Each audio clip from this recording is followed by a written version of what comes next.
이영건의 잘 사는 경제 스쿨, 오늘은 그 11번째 시간입니다. 요즘 금리가 많이 올랐는데요. 그럼 주식이나 환율, 유가 등의 경제 지표와 어떤 관계가 있나요? 라는 질문입니다. 그 경제 지표들과 금리가 어떤 관계가 있는지 간단하고 명확하게 설명을 드릴게요.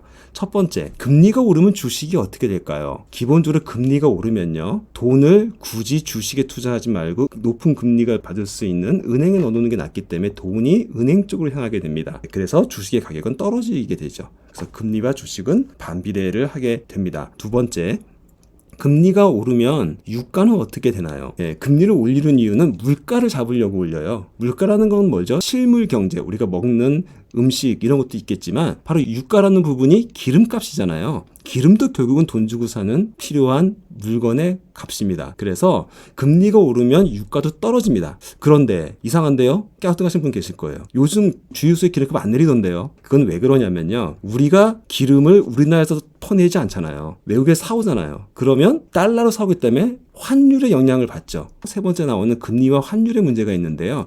지금 원달러 환율이 엄청나게 오르고 있죠. 결국에 원달러 환율이 너무나 올라서 유가가 내림에도 불구하고 우리 한국에서의 기름을 사는 가격은 오히려 약간 오른 듯한 느낌이 드는 그런 상황이 발생되고 있는 겁니다. 즉 경제 지표는 한 가지 팩터 갖고 움직이는 게 아니기 때문에 복합적인 관계가 있어서 그렇습니다. 세 번째, 금리와 환율은요, 우리나라 금리가 올라가면 우리나라 환율은 사실은 떨어지는 게 맞습니다. 그런데요, 지금 문제가 뭐냐면요, 우리나라 금리가 오른 것보다 미국 금리가 오른 게 더 많이 올랐죠. 우리나라 금리에 비해서 미국 금리가 더 많이 올랐다. 그러면 어떻게 된다? 우리나라 달러가 미국으로 향하게 된다. 그러면 원화와 달러의 환율 개념에 있어서는 미국 돈이 더 환율이 높아지게 된다. 1달러당 원화 가격이 높아지고 결국엔 원화의 가치는 떨어지고, 원래는요, 금리가 올라가면 환율은 떨어지는 게 맞습니다. 그런데 원달러 환율에 있어서는 지금 미국 금리가 더 많이 올랐기 때문에 더 많은 그 금리가 오른 나라 돈이 가치가 더 높아진다. 그렇게 이해하시면 되겠습니다. 네 번째는 금리와 금 가격입니다. 금.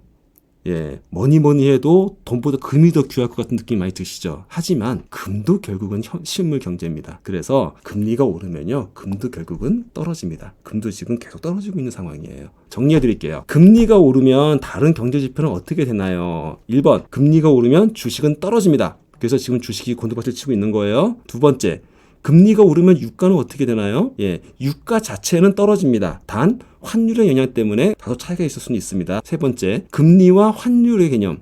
금리가 오르면 환율은 떨어지는 게 원칙이나 더 많은 금리가 오른 나라 쪽에 돈 가치가 높아지기 때문에 원달러 환율은 미국이 금리가 더 많이 올라서 오히려 올라가고 있다. 네 번째, 금리와 금 가격. 금도 결국 실물 경제다. 그래서 금리가 오르면 금도 떨어진다. 즉 금리가 오르면 주가는 떨어지고 유가도 떨어지고 환율도 떨어지고 금도 떨어진다. 결론적으로 얘기하면 금리가 올라서 좋을 건 별로 없다 라고 생각하시면 맞을 것 같습니다.